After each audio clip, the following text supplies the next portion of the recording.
지난주에 저희 아들이 조그만 레고 조립하는 장난감을 가져왔습니다.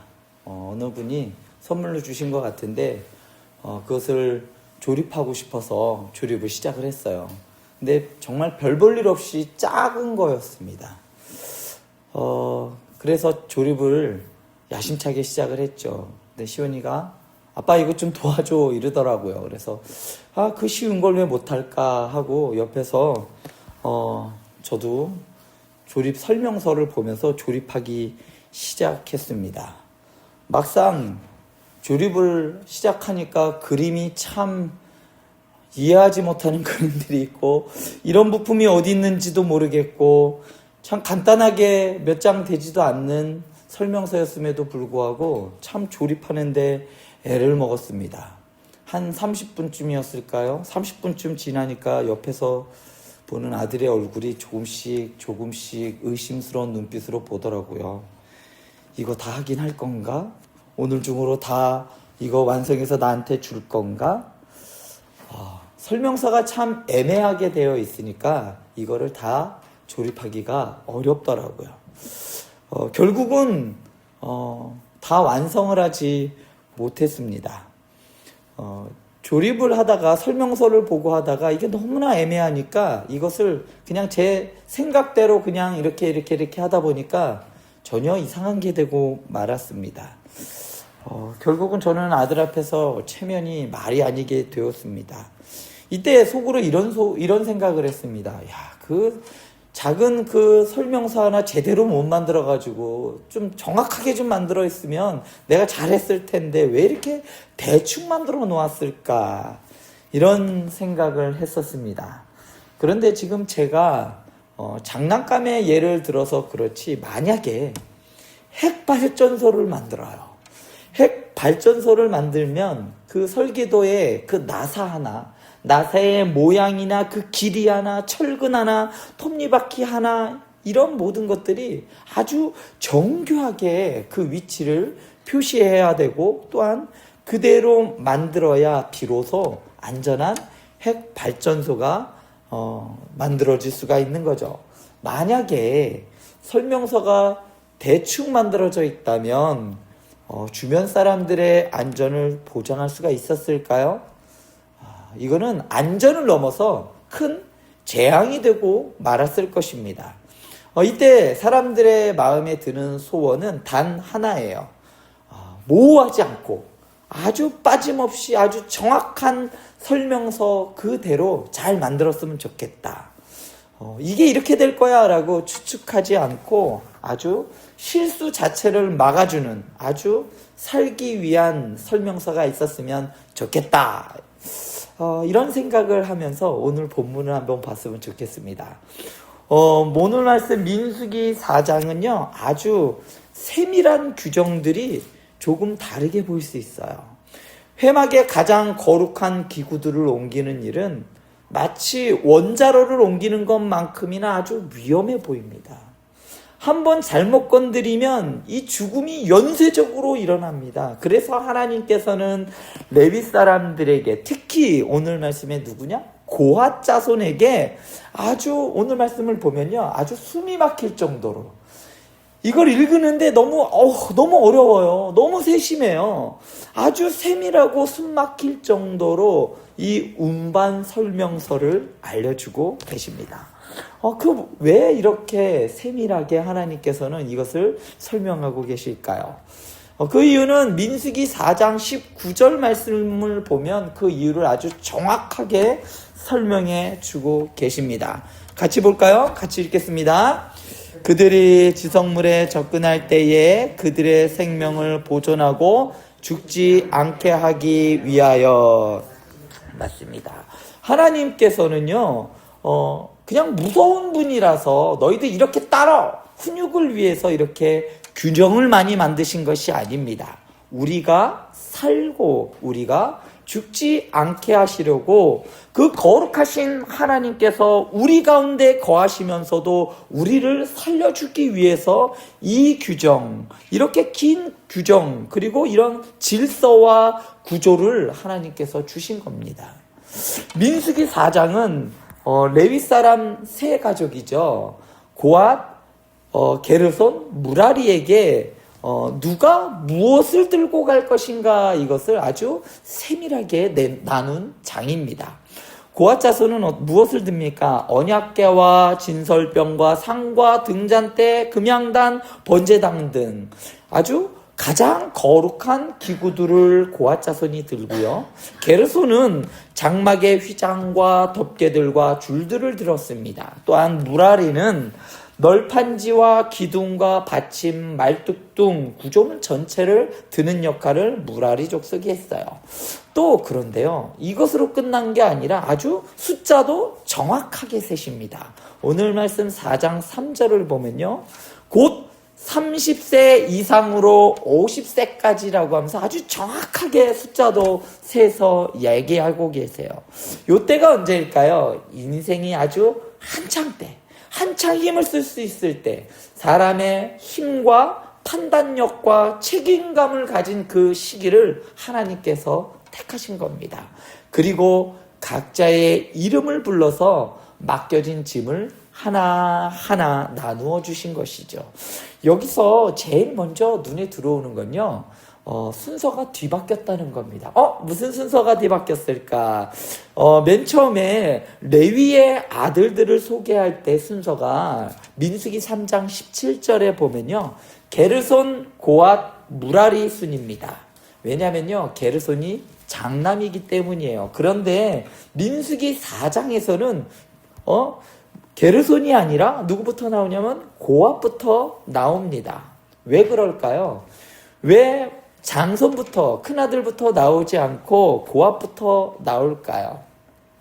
주석가들이 공통적으로 이야기하는 하는 내용은 이렇습니다. 고앗은 아론의 할아버지, 즉 제사장 가문과 더 가깝기 때문에 그렇게 한 것이다 라고 말하기도 합니다. 그래서 그랬을까? 그런데요, 더 근본적인 이유가 있습니다. 더 근본적인 이유는요, 그냥 하나님께서 그들을 주권적으로 선택하셨기 때문이라는 겁니다. 고앗 자손이 더 인구가 많아서도 아니에요. 고앗 자손이 남들보다 조금 더 윤리적으로 착하거나 그래서도 아니고, 그들이 유능해서도 아닙니다. 하나님이 그냥 그들을 하나님의 자비와 은혜로 택하셨던 겁니다.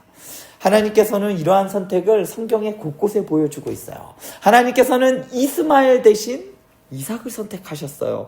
에서 대신 야곱을 선택했습니다. 루벤 대신 요셉과 유다를 선택하셨어요. 형들 대신, 많은 형들 대신 막내인 다윗을 하나님께서는 선택하셨죠. 그리고 신약에서는 이렇게 말합니다. 사도 바울은 지혜로운 자가 아니라 미련한 것을 통해 세상을 부끄럽게 하신다라고 사도 바울은 고린도전서 1장 27절에서 말하였습니다. 우리는 사람을 볼 때 그 사람의 스펙에 주목합니다. 그 사람이 얼마나 좋은 직장에 있는가? 그 사람이 얼마나 많은 재물을 가지고 있는가? 그리고 어떤 학교를 나왔는가? 이런 거에 따라서 그 사람의 능력을 평가를 합니다. 그러나 하나님께서는 그러지 않아요. 우리는 최근에 보면 연예인들이 막 간증하는 연예인들을 많이 볼 수 있습니다. 왜냐하면 그런 거에 따라 저 연예인이 믿는 하나님이면 연예인이 조금이라도 예수를 믿는다라고 하면 바로 교회에서 간증자로 세웁니다. 그 사람이 신앙적으로 얼마나 준비되어 있는지 보다 그냥 외형적으로 그 사람이 연예인이기 때문에, 사람들에게 많이 알려져 있고 영향력을 미칠 수 있는 사람이기 때문에 그냥 교회에서 간증자로 세운다는 말입니다. 그런데 사람은 그렇게 외형을 먼저 보지만 하나님께서는 분명하게 사무엘상 16장 7절에서 하나님께서는 마음을, 중심을 보시는 분이라고 분명하게 말씀하십니다. 그리고 숫자보다, 스펙보다 하나님의 계획 안에 꼭 맞는 사람, 그 사람을 은혜로 들어 쓰시는 분이 바로 우리 하나님이라는 말이죠. 고앗 자손은 아마 이렇게 생각했을지도 몰라요. 아니, 우리가 장남도 아닌데 왜 우리가 이렇게 위험한 걸 들어야 되지? 반대로 게르손은 이렇게 시험받았을 수도 있습니다. 아니 그래도 우리가 장남인데 아니 왜 동생이 더 거룩한 물건을 들어야 돼? 더 중요한 물건을 들어야 돼? 사실은 우리도 이렇게 비슷한 시험을 겪을 때가 있습니다. 왜 나는 늘 보이는 자리에 말고 남들이 안 보이는 자리, 이렇게 뒷자리에서 이런 일들만 나에게 맡겨주지? 왜 내 사역은 작아 보이고 내 직장은 초라해 보이고 내 이름은 사람들에게 기억이 안 되지? 왜 저 사람은 빨리 인정받는 반면에 나는 늘 뒤에서 있는지도 없는지도 모르는 그러한 일들만 맡게 되지? 그러나 성경은 한 가지를 분명하게 말합니다. 각 사람이 감당할 일을 누가 배정하셨느냐? 바로 하나님께서 배정하셨다는 겁니다. 민수기 4장은요, 사람을 세요. 그리고 몫을 나눕니다. 그리고 각자에게 맞는 짐을 하나님께서 나누어 주신다는 거죠. 그 짐의 크기와 무게는 모두 달라요. 그러나 모두가 하나님의 그 임재의 짐, 그 성막을 나눌 때 하나님께서 임재하는 그 임재의 짐을 함께 옮기는 일에 참여하고 있다는 거예요. 지금 나에게 주신 자리, 나에게 주어진 교회와 가정과 직장과 사역, 심지어 나에게 주어진 눈에 보이지 않는 그 짐까지도 하나님께서 대충 던져주신 것이 아니라는 말입니다. 이 사람에게는 이 짐이 맞겠다. 하나님께서 세물하시고 고려하시고 세밀하게 나누어 주신 짐이라는 말입니다. 그러므로 비교만 하면서 왜 저 사람은 저렇고 나는 왜 이럴까라고 묻기보다는 하나님 내게 맡겨주신 짐을 저 고아 자손처럼 게르손 자손처럼 무라리 자손처럼 정말 성실하게 지고 가게 하여 주시옵소서. 이 고백이 우리에게 먼저 나와야 한다는 것입니다. 민수기 4장의 가장 중심부에는 바로 이 거룩의 등급이 아주 강하게 드러나 있습니다. 본문을 보면요, 기구를 감쌀 때 사용하는 천과 가죽의 색깔이 다르다는 것을 알 수가 있습니다. 언약궤가 있는 지성소의 휘장이 바닷빛, 청색에서 나중에는 든든한 가죽으로 덮는 것을 볼 수가 있어요. 금 등잔대와 금 향단은 청색 보자기로 쌓았다가 나중에 가죽으로 덮는 것을 볼 수가 있습니다. 그리고 금인지 노신지 성소 아닌지 성막 뜰인지에 따라서 이 거룩함의 농도가 다 달라지는 겁니다. 간단히 말씀드리면 하나님께 가까우면 가까울수록 더 거룩해야 하고 가까울수록 더 반면에 또 위험하고 또한 더 위험하다. 조심해야 한다라는 말입니다. 일반 백성들은 뜰까지 들어갈 수 있었습니다. 뜰까지 자신들이 가져왔던 그 재물을 가지고 들어올 수 있었어요. 그러나 성소에는 제사장만 들어갈 수가 있었습니다. 또 더 중요한 지성소에는 1년에 한 번 대제사장만 들어갈 수가 있었습니다. 그리고 하나님께서 고아 자손에게는 이런 말까지 하십니다. 4장 20절에 보면요, 그들은 잠시라도 들어가서 성소, 여기 보면 각주가 달려 있어요. 성소라는 말에 각주가 달려 있는데 뭐냐면 성물이라고 합니다. 그러니까 그들은 잠시라도 들어가서 성물을 보지 마라. 그들이 죽으리라. 보면 봐도 죽는다는 얘기예요. 성물을 봐도 죽는다라는 말입니다. 만약 그냥 하나님은 위험한 분이다, 가까이 오지 말라 에서 끝났다면 이것은 우리에게 아무런 희망도 주지 않을 말씀입니다. 그러나 성경이 말하는 하나님은 위험하지만 하나님께서는 우리와 함께 하시기 위해 오셨다라고 말하고 있어요. 그냥 위험한 분이 아니라 이 하나님이 위험하지만 그럼에도 불구하고 우리와 함께 하시기 위해 오셨다라는 겁니다. 세상의 종교들은 둘 중에 하나입니다.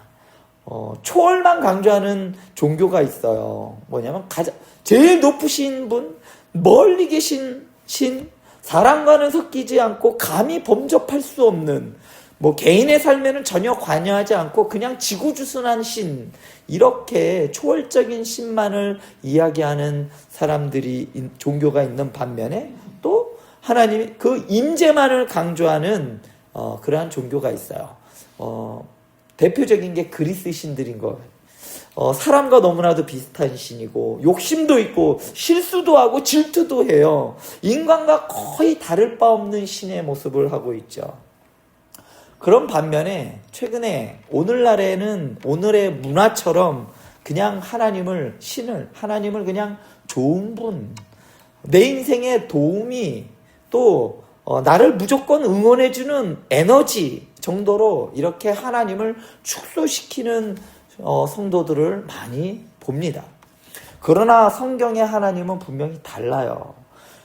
이사야서 57장 15절에 보면 그는 높고 거룩한 곳에 계시는 분이다 라고 말하며 동시에 통회하며 마음이 겸손한 자와 함께 하시는 분이다 라고 성경은 말해요.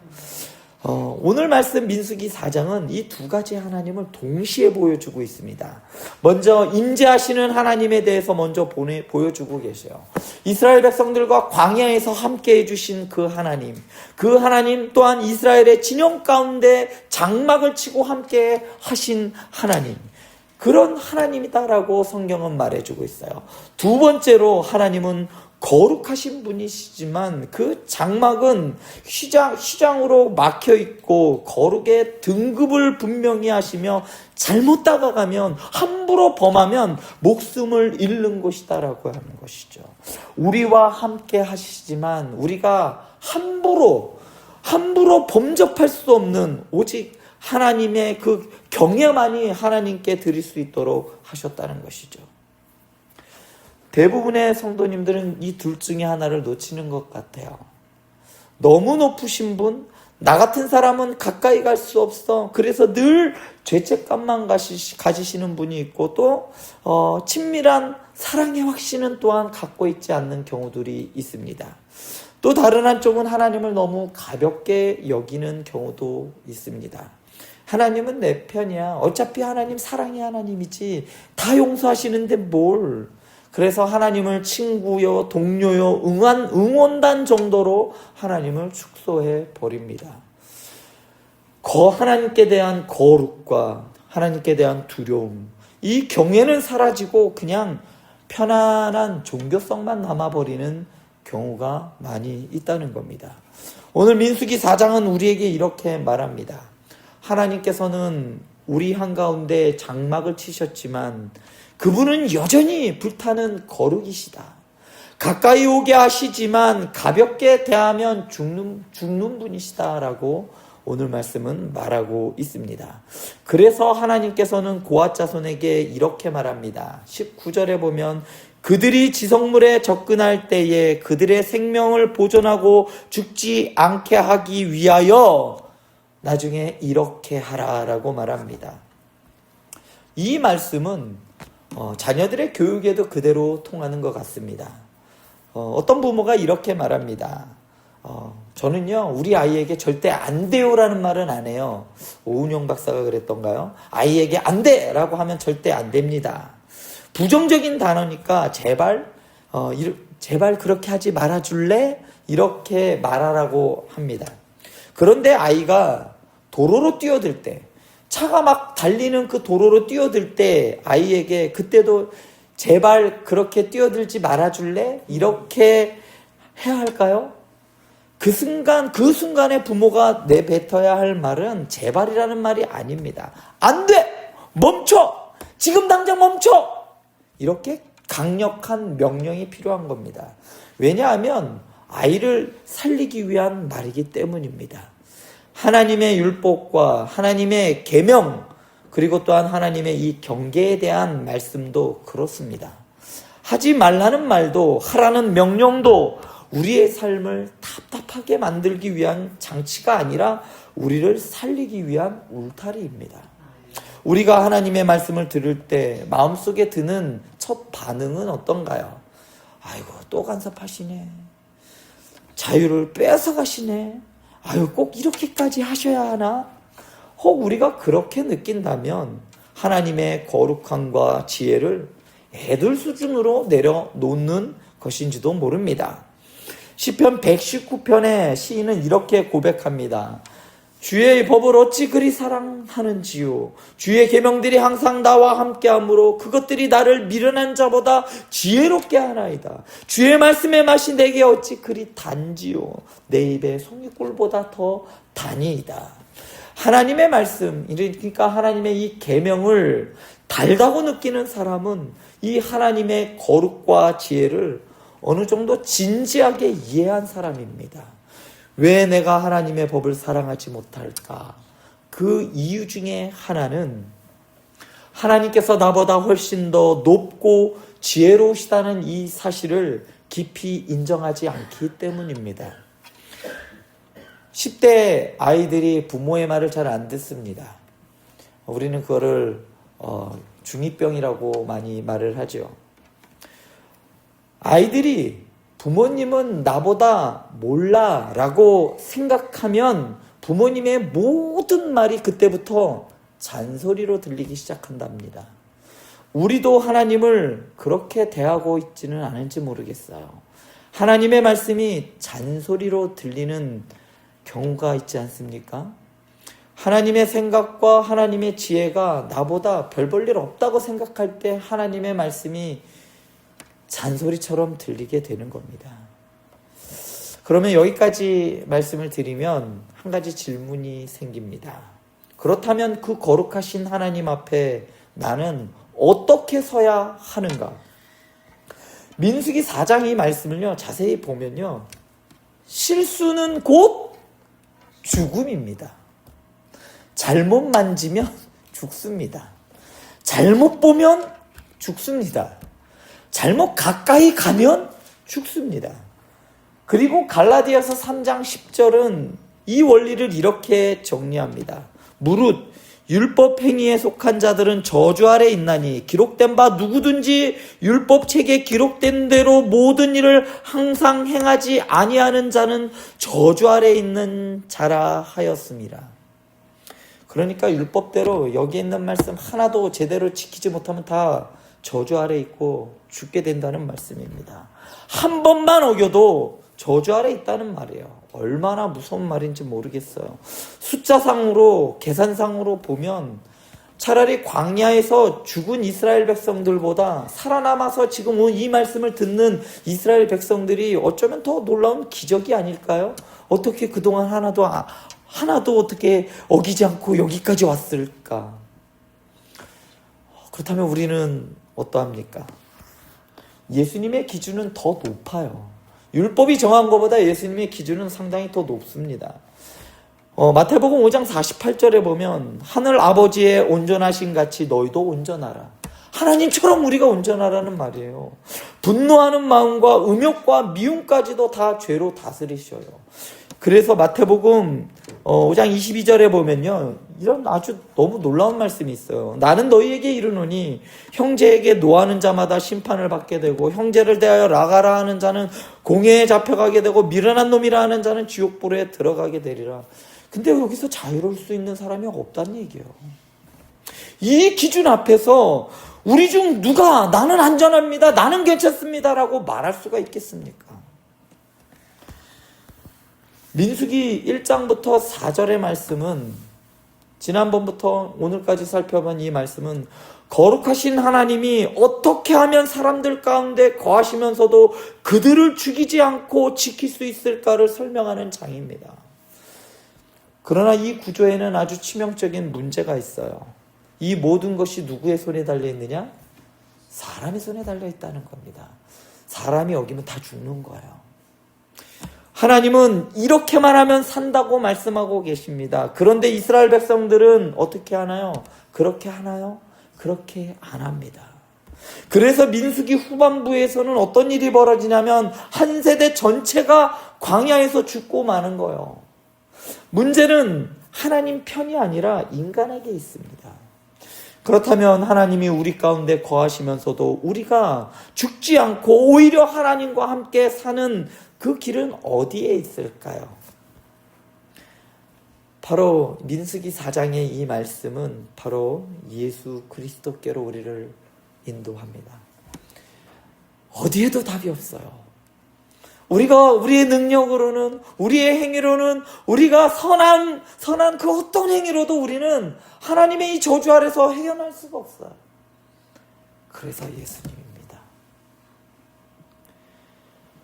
동시에 우리와 똑같이 오신, 성육신을 입고 오신 그 하나님, 그 예수 그리스도만이 우리의 인생의 답이며 우리에게 생명이 되는 겁니다. 제자들은 하나님의 얼굴을 직접 보고도 죽지 않았어요. 말씀이 육신이 되어 우리 가운데 오신 그 하나님, 그 하나님을 직접 봤는데도 죽지 않았어요. 세례 요한은 보라, 세상 죄를 지고 가는 하나님의 어린 양이로다라고 하였습니다. 그런데도 불구하고 왜 그들은 죽지 않았을까요? 그것은 바로 예수 그리스도께서 그들을 덮으셨기 때문입니다. 그 거룩이 내리는 심판을 우리 대신 받으셨기 때문이에요. 십자가에서 우리의 그 저주를 받으셨기 때문입니다. 예수님께서는 완전한 순종의 삶을 사셨어요. 우리가 율법에 대하여 완전히 순종할 수 없기 때문에 예수님께서 그 율법에 완전히 순종하심으로, 나중에도 한번 말씀드리겠지만 신약 성경에 그 말씀을 이루려 하십니다. 수많은 이루려 하시는 그 말씀들을 예수님께서 이루셨는데 그 말씀은 결국 그 말씀에 순종하셨다는 말이에요. 단 하나의 말씀도, 단 하나의 그 율법도 그냥 범하지 않으시고 완벽한 순종으로 우리가 하지 못했던 그 순종을 주님께서 하시고, 그 완전한 순종이 이루어 놓으신 그 의의를 우리에게 전가시켜 주신 겁니다. 그렇기 때문에 우리가 하나님 앞에 나아갈 수가 있는 거예요. 그래서 이제 하나님의 인재는, 하나님이 우리와 함께 하시는 것은 더 이상 저주가 아니라 우리에게 복이 되는 겁니다. 구약에서는 거룩의 등급이 있었다라고 합니다. 일반 백성들은 성막의 뜰까지만 갔습니다. 제사장들은 성소까지 갔고 대제사장은 1년에 한 번 지성소까지 들어갔습니다. 그러나 히브리서 기자는 선언합니다. 히브리서 10장 19절에서 그러므로 형제들아 우리가 예수의 피를 힘입어 성소에 들어갈 담력을 얻었나니, 더 이상 두려워해서 떨며 하나님 앞에 나아가는 것이 아니라 담대히 성소의 앞으로 나아갈 수 있게 되었다는 겁니다. 무엇을 더불어? 예수 그리스도의 피를 더불어. 요한계시록의 마지막 그림을 보면 새 예루살렘 전체가 거대한 지성소처럼 묘사되어 있는 것을 볼 수가 있습니다. 도시 전체가 정금으로 거룩의 공간이 되는 것처럼 장황하게 묘사되어 있어요. 이제는 레위인들이 둘러서서 다른 사람을 막을 필요가 없어요. 그 거룩을 범하는 사람들을 지킬 필요가 없습니다. 그 지성소의 문은 항상 열려있고 그리스도 안에 있는 자는 누구든지 그 거룩한 임재 안으로 들어갈 수 있게 되었다는 것이에요. 이제 우리는 거룩의 가장 깊은 자리까지 초대받은 사람들입니다. 결국에는 우리는 하나님과 대면하여 볼 수 있는 사람들입니다. 이 복음은 우리에게 두 가지를 동시에 말해주고 있습니다. 우리에게는 절망할 이유가 없다는 것이에요. 내 죄가 아무리 깊어도 예수 그리스도의 피는 더욱 깊다는 말이에요. 내 거룩의 실패가 아무리 많다 하여도 그분의 순종은 그것을 다 덮이고도 남음이 있다는 말입니다. 그래서 우리는 안 돼, 나는 안 되나 봐 라고 절망할 필요가 없다는 말이에요. 두 번째로 우리는 그렇다고 방종할 수도 없다는 거예요. 하나님이 구약에서 거룩을 그렇게 심각하게 다루셨다면 이제 그리스도의 피로 지성소에 들어가는 우리에게는 더 가벼운 기준을 주실까요? 아니면 더 깊은 거룩으로 부르실까요? 베드로전서 2장 9절은 우리를 왕같은 제사장이요 거룩한 나라라고 부르셨어요. 이 말은 이제 우리는 모두 하나님의 전이 되어 레위인처럼 하나님의 거룩한 전인 우리의 몸과 마음을 지키는 자들이라는 말입니다. 고아자산만 거룩한 짐을 지는 것이 아니라 우리 각자에게 맡겨진 가정이라는 짐, 직장이라는 짐, 교회라는 짐, 시간과 관계라는 그 재능과 물질과 몸이 하나님의 거룩을 나르는 기구가 되었다는 뜻입니다. 그러므로 우리가 예배를 드릴 때, 말씀을 전할 때, 봉사를 할 때, 그리고 직장에서 정직하게 일을 할 때, 가정에서 사랑을 베풀 때 대충 할 수 없다는 말이죠. 이것은 단지 나의 일이 아니라 하나님의 임재를 나르는 일이기 때문입니다. 말씀을 정리해 보겠습니다. 하나님께서는 질서 가운데 임재하십니다. 우리 각자의 자리와 짐은 우연히 주어진 것이 아니란 말입니다. 하나님의 주권적인 선택과 은혜 안에서 정해진 것입니다. 두 번째로 하나님께서는 동시에 너무 가까운 분이시면서도 너무나도 거룩하신 분이라는 것이죠. 하나님의 임재는 그래서 우리를 위로하지만 그분의 거룩은 우리를 진지하게 만드는 겁니다. 그분의 계명은 우리의 자유를 뺏는 것이 아니라 우리를 올가매는 올감이나 족쇄가 아니라 우리를 살리기 위한 설명서가 된다는 말입니다. 세 번째로 우리는 그리스도 안에서 우리에게 지성소의 문이 열렸다는 겁니다. 우리는 더 이상 뜰 밖의 사람들이 아니에요. 우리 이스라엘 백성들이 갔던 그 뜰까지만 들어가는 사람이 아닙니다. 예수 그리스도의 피로 하나님의 가장 깊은 임재 앞에 담대히 나아갈 수 있는 사람들입니다. 동시에 그분의 거룩을 우리 삶 전체로 드러내야 할 왕같은 제사장, 거룩한 나라의 역할을 해야 되는 것이 바로 우리라는 말입니다. 사랑하는 우리 아름다운 교회 성도님들, 내가 지금 짊어지고 있는 짐은 무엇입니까? 나는 하나님을 너무 멀게만 혹은 너무 가볍게만 보고 있지는 않았습니까? 한쪽으로 치우쳐 있다면 오늘 민수기 4장 앞에서 하나님을 다시 배우고 조정했으면 좋겠습니다. 하나님께서 이렇게 하시기 위해서 이런 말씀을 적어 놓았구나. 하나님의 계명을 대하는 나의 마음은 어떤가요? 또 규정이야? 아니면 그래, 나를 살리기 위한 말씀이구나, 나를 살리기 위한 설명서구나, 인지 나는 지금 나에게 맡겨진 이 거룩한 물건을 어떻게 옮기고 있는지, 내가 매주일 찬양하고 있는 거, 또 아이들을 양육하고 있는 거, 성사를 섬기는 거, 또 부하를 돌보는 일, 재정을 사용하고 말을 하는 이 모든 순간순간 이러한 것들을 거룩을 옮기는 것으로 생각하고 있는지, 혹시 언약궤를 옮기면서도 이쯤 되면 됐지 라고 생각하는 그 우사의 태도가 우리 안에 스며들어 있지 않은지요. 오늘 하나님은 대충이 아니라 거룩한 두려움과 기쁨으로 그 짐을 지고 오라고 말씀하고 계십니다. 이러한 하나님의 부르심에 기쁨으로 순종하며 나아가는 우리 아름다운 교회 성도님들 되시기를 간절히 축원드립니다.